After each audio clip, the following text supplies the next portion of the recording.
Seguimos hablando de la noticia del momento y fue la decisión del presidente Gustavo Petro de declarar el estado de conmoción interior y el estado de emergencia económica en el país, en el por la situación particularmente que ocurre en la zona del Catatumbo por las recientes acciones criminales del ELN en la región. Vamos a seguirles explicando precisamente las implicaciones de esta decisión, Gabriel. Volvemos con usted, con Gabriel Cifuentes, que nos acompaña a esta hora, lo hizo hace unos minutos. Gabriel, todavía no hay claridad porque no se ha publicado el decreto como tal, no hay claridad sobre el territorio en el que aplicaría esta decisión, ¿no? Alejandra, algo incluso más importante, no hay un precedente en la Constitución desde que se expidió la Constitución que se declaren ambos estados de emergencia. Es que el presidente está hablando de la conmoción interior y de la emergencia económica, que son dos estados excepcionales, uno regido por el artículo 213, otro por el 215, que tienen términos, causales y condiciones muy distintas. Nunca en la historia reciente de Colombia un presidente había señalado que convocaría ambos estados de excepción. Y eso es muy importante porque hasta ahora se habla de la conmoción interior, que tiene dos antecedentes en la época del gobierno de Álvaro Uribe, y una cosa distinta es la declaratoria de emergencia económica, que en los últimos 32 años se ha declarado 7 veces, y la última vez que se trató de declarar fue justamente por parte de este gobierno por la crisis en La Guajira, y la Corte Constitucional consideró que no estaban dadas las condiciones. Entonces, la gran pregunta desde un punto de vista jurídico es si en un solo decreto va a decretar tanto la conmoción interior como la emergencia económica, que son dos figuras diferentes, que tienen alcances diferentes, que tienen consideraciones distintas y que se aplican para dos situaciones completamente diferentes. Explicarle a la gente cuáles son esas diferencias de cada uno, y me parece muy valioso el ejercicio que usted hace de hablarnos de ese antecedente, por lo menos en el caso de la conmoción interior, del estado de conmoción interior, y hace unos minutos lo hacíamos con el estado de emergencia. Hablemos, démosle esa herramienta a la gente para entender un poco de lo que estamos hablando hoy y de lo que acaba de declarar el presidente Gustavo Petro. Entonces, el estado de conmoción interior es un estado de excepción que reemplazó lo que en la Constitución anterior al 91 se llamaba estado de sitio, y que le da poderes al presidente toda vez que haya un hecho sobreviniente que con la capacidad administrativa del Estado no pueda atender y que requiera de unas medidas excepcionales para garantizar el orden público y la seguridad nacional. Ese es el estado de conmoción interior, que el último precedente se tuvo durante el gobierno del expresidente Álvaro Uribe en el 2002 y después creo que en el 2008, y nunca más se volvió a utilizar. Se pensó incluso durante el gobierno del expresidente Duque de declarar el estado de conmoción interior con el estallido social. Eso no sucedió. Incluso en ese momento el presidente actual Gustavo Petro fue muy crítico de esa posibilidad. Por otro lado, el artículo 215 establece los estados de emergencia económica, que son también hechos extraordinarios sobrevinientes que requieran de acciones inmediatas para atender una situación económica o una calamidad. Lo que se tiene que entender es que el presidente está mezclando dos estados excepcionales distintos: el de la conmoción interior, que es para salvaguardar el orden público, y el de la emergencia económica, que es para sobrellevar una calamidad que pueda tener un impacto económico. En ambos casos, el presidente los puede decretar con la firma de todos sus ministros. En el caso de la conmoción interior también es muy importante señalar que esto tiene que ser revisado por parte de la Corte Constitucional para determinar si las causas por las cuales fue convocada la conmoción interior tienen un asidero legal, constitucional y fáctico. Ahora bien, de aquí a que lo revise la Corte Constitucional, el presidente puede expedir una serie de decretos para atender esa crisis específica o esas causas específicas que dieron origen al decreto de conmoción interior, y dejan de tener vigencia. Esos decretos dejarían de tener vigencia toda vez que se cumpla el término del decreto, que es de 90 días, salvo que el Congreso firme su prórroga por otros 90 e incluso por otros 90 más. Esa es la conmoción interior. Diferente es el caso de la emergencia económica, donde el presidente tiene 30 días para expedir una serie de decretos que el Congreso puede aprobar, derogar, ampliar y que la Corte Constitucional también puede entrar a revisar, y de hecho tiene que entrar a revisar, pero que su duración en el tiempo va hasta tanto se solucionen las causas que dieron origen a la crisis económica o a la casualidad que dio origen a este tipo de decretos. Mire, quisiera hablar a continuación de la pertinencia también en este momento de la declaratoria de estos dos estados de excepción. Y lo hago, como lo hacíamos hace unos minutos, resaltando un poco los cuestionamientos que se han venido registrando desde varios frentes sobre la atención de esta crisis, de la situación allí, particularmente en el Catatumbo. Quiero comenzar por recapitular lo que en su momento dijo al respecto el presidente del Senado, Efraín Cepeda. Lo que representa es que el gobierno nacional no tiene una política de seguridad contundente, ni anticipó, ni ha sabido cómo manejar esta situación. Más de 90.000 muertos, más de 11.000 desplazados, cadáveres en las vías y en las calles, y no actúa la fuerza pública, o mejor, el gobierno no da el aval para que se actúe. No puede ser que se deje a esa población civil del Catatumbo a merced, repito, de los criminales del ELN. Recordemos una vez más también lo que dice Bruce McMaster, el presidente de la ANTI. El Estado tiene que ser la única autoridad en cada metro de nuestro territorio. La búsqueda de la paz, la búsqueda de la reducción de las violencias no puede ser la razón por la cual el Estado reduzca su presencia o reduzca su capacidad de controlar el territorio.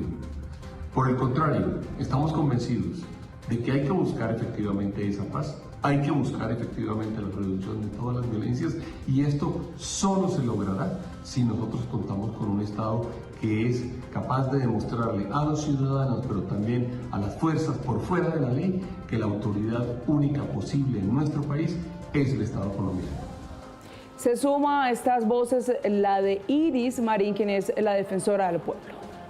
No he terminado toda la visita, pero está en curso y ya hacia la etapa final. Ayer nos reunimos con los personeros y personeras, nos reunimos con asocapitales, no, con asomunicipios del Catatumbo, nos reunimos con organizaciones sociales, también visitamos dos albergues de Ocaña. Hoy estamos aquí en el estadio, que es el punto de recepción de desplazamiento aquí en Ocaña. Nos hemos reunido con aquí en Cúcuta, nos hemos reunido con el alcalde, estuvimos en el PMU. Bueno, en general hemos estado hablando con las autoridades, con las organizaciones, con algunas de las personas que están llegando desplazadas. Lo que vemos es tal vez la crisis humanitaria más grande que ha tenido el Catatumbo en su historia. Estamos hablando, esta mañana yo hablaba de 11.000 personas desplazadas. Según cálculos que estamos haciendo ahorita pueden ser 14.000, 15.000. Es probable que crezca, ojalá que no. La fuerza pública está adelantando vuelos de extracción de personas para rescatarlas, pero pues eso es una operación escalonada, costosa, demorada, y ahorita creo que las autoridades tanto territoriales, los municipios, las alcaldías, con apoyo de la gobernación y del Gobierno Nacional de la Unidad de Víctimas, es importante que empiecen a organizar y estructurar una respuesta a mediano y largo plazo tan masiva como es la magnitud de este desplazamiento. ¿Qué es lo que debería hacer en primera instancia, el primer paso que debería dar el gobierno nacional para enfrentar esta crisis? Bueno, en primer lugar, para la parte humanitaria, la alcaldía y las alcaldías y la gobernación tienen que convocar el Comité Territorial de Justicia Transicional. Ya ha habido, pero se necesita ahorita hacer uno, ojalá ampliado, de la gobernación, en donde se pueda convocar a todas las entidades competentes para atender la crisis. Y luego lo otro es la intervención en el territorio, rescatar a la gente. Que hay una gran responsabilidad de los grupos armados, y los grupos armados tienen la obligación de respetar el derecho internacional humanitario y levantar de inmediato estas condiciones de sometimiento a las que tienen al pueblo de Catatumbo. Defensora, ¿hubo alguna omisión por parte del Estado? La Defensoría del Pueblo ya había alertado posibles enfrentamientos aquí en la región del Catatumbo. ¿Hubo alguna omisión por parte del Estado, de las autoridades? El gobierno nacional dio respuesta a la alerta temprana a través de la convocatoria de la CIPRAT, que es el comité que se habilita para ese fin. Sin embargo, no todas las recomendaciones fueron abordadas a profundidad y no se tomaron medidas extraordinarias como las que ameritaba la situación. Es nuestra visión inicial, pero estamos evaluando.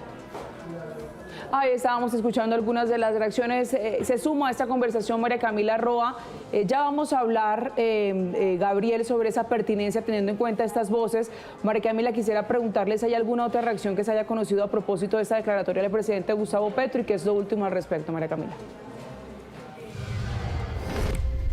Pues Alejandra, no hay mayor ampliación sobre este pronunciamiento del presidente Gustavo Petro. Lo que se sabe entonces es que es un hecho la declaratoria de emergencia económica y de conmoción interior, según establece el artículo 213 de la Constitución, y nos dicen desde Casa de Nariño que esto tardará su tiempo, porque recuerde que no solo se necesitan las firmas de todos los ministros en esos decretos, y el presidente anunció hoy, o más bien se confirmaron hoy varios cambios en el gabinete, sino que esto tiene que ser revisado también por la Secretaría Jurídica de la Casa de Nariño. Entonces es un proceso que lleva su tiempo. Nos dicen que hasta ahora están en elaboración los decretos y aún se están definiendo temas como por ejemplo la zona que abarcará. Nos dicen que el Catatumbo, pero entonces preguntamos qué zonas del Catatumbo, porque el Catatumbo abarca varios municipios del norte de Santander, pero son cosas sobre las cuales no hay mayor ampliación. Entonces esto, digámoslo en otros términos, todavía está crudo, pero ya es un hecho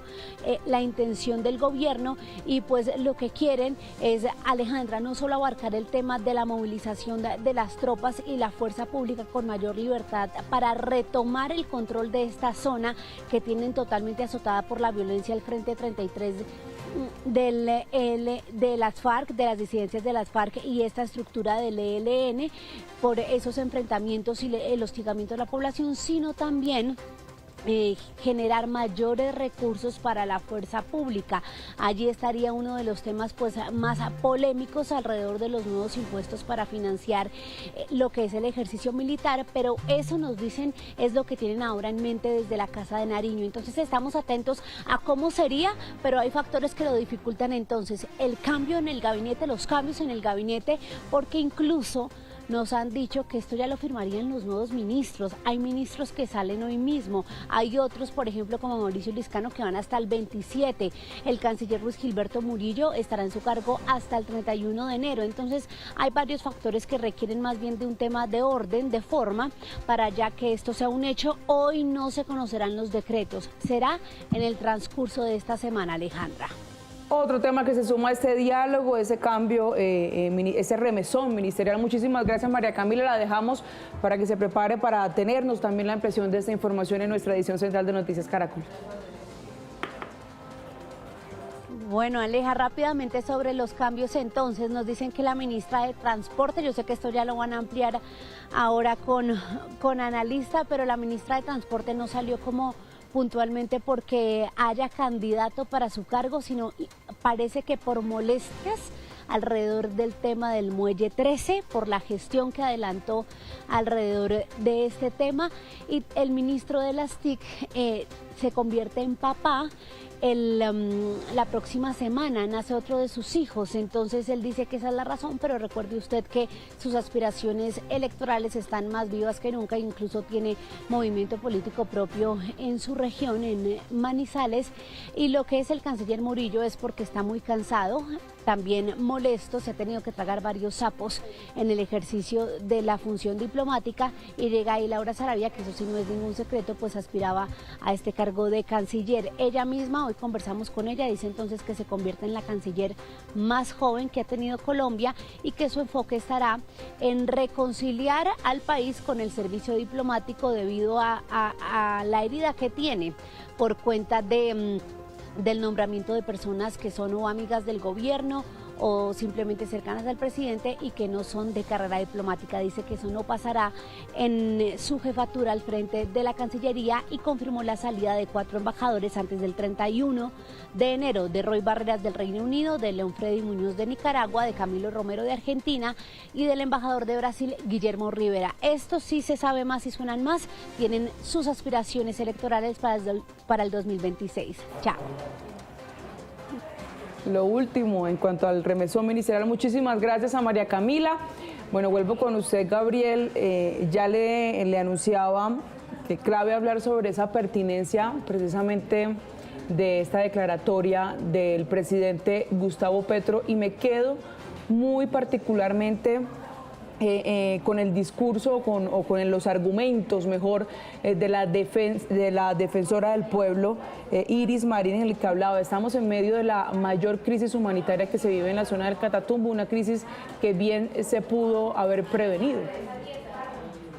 Sí, Alejandra, desafortunadamente en el mes de noviembre la Defensoría del Pueblo expidió una alerta temprana con carácter inminente, es decir, no una estructural, sino con todos los elementos de juicio para anticipar con alto grado de probabilidad lo que efectivamente se materializó en esta última semana, y que da cuenta quizás de fallas posibles en la atención de las recomendaciones que esta alerta temprana pudo haber producido. Como bien lo dice la defensora, esto será un proceso de análisis. La Defensoría del Pueblo vive constantemente expidiendo alertas tempranas, pero sin lugar a dudas, Alejandra, yo creo que aquí hay un tema importante, y es pensar si efectivamente esto que está pasando en el Catatumbo es nuevo, o si esto es un abandono estatal estructural, o si el gobierno desatendió en materia de seguridad y orden público, o no tuvo las políticas o no tuvo los programas necesarios durante estos últimos años para evitar que ocurriera lo que está pasando. Pero lo que sí es cierto es que esta no es una crisis nueva, este no es un hecho sobreviniente. Sin lugar a dudas, las lamentables muertes y los desplazamientos se están dando por una condición de enfrentamiento entre las disidencias y el ELN, y habrá que ver desde un punto de vista, repito, Alejandra, porque esto no es menor, desde un punto de vista jurídico, si se dan las condiciones para que el gobierno nacional pueda decretar la conmoción interior, y sobre todo, si se decreta, cuáles son esas medidas que el gobierno considera que a través de decreto pueden resolver las causas o las situaciones que dan origen a esta declaratoria. No solo es importante en ese orden de ideas el decreto como tal, sino la justificación, que será objeto de análisis por parte de la Corte Constitucional, y también la definición de cuáles son esas acciones puntuales, limitadas y restringidas a esas causas que el gobierno considera que por fuera de su capacidad ordinaria, policiva y administrativa, no ha podido atender con las capacidades con las que cuenta ahora. Dentro de esas facultades, por ejemplo, podrá estar el traslado de recursos de una manera más ágil, el traslado de tropas, aunque eso no necesita un decreto de conmoción interior para hacerlo. Entonces será muy interesante ver también, cuando esté listo el decreto, cuáles son esas medidas que el gobierno considera que bajo el funcionamiento ordinario de sus capacidades necesita sacar por decreto. Y eso va a ser y va a abrir un debate jurídico muy grande, y más aún, y con esto concluyo, Alejandra, si lo que se decide es combinar dos estados de excepción que no tienen antecedente después de la expedición de la Constitución de 1991. Mira, de hecho tenemos una explicación a este tema que se suma, y es la que entrega a esta hora el abogado constitucionalista Juan Manuel Charri. El estado de conmoción interior es uno de los estados excepcionales que contempla la Constitución. Cuando hay hechos imprevistos y graves que alteran el orden público, el presidente de la República, con la firma de todos los ministros, puede declarar el estado de conmoción y queda investido de facultades legislativas que ejerce a través de decretos legislativos, donde toma medidas encaminadas a solucionar la crisis. Tanto el decreto de declaratoria como los decretos legislativos tienen control de constitucionalidad en la Corte Constitucional, en un procedimiento simplificado que se reduce a la tercera parte de un proceso de constitucionalidad ordinaria. Bueno, un poco de pedagogía también para los usuarios a esta hora. Gabriel, aquí quedamos pues al tanto del desarrollo de esa noticia, las decisiones, digamos, las especificaciones de esta decisión que podamos abordar también y analizar en las próximas horas. Muchísimas gracias por lo pronto por su disposición, como siempre. Alejandra, un gusto estar aquí como siempre. Un cordial saludo para toda la audiencia de Caracol Ahora.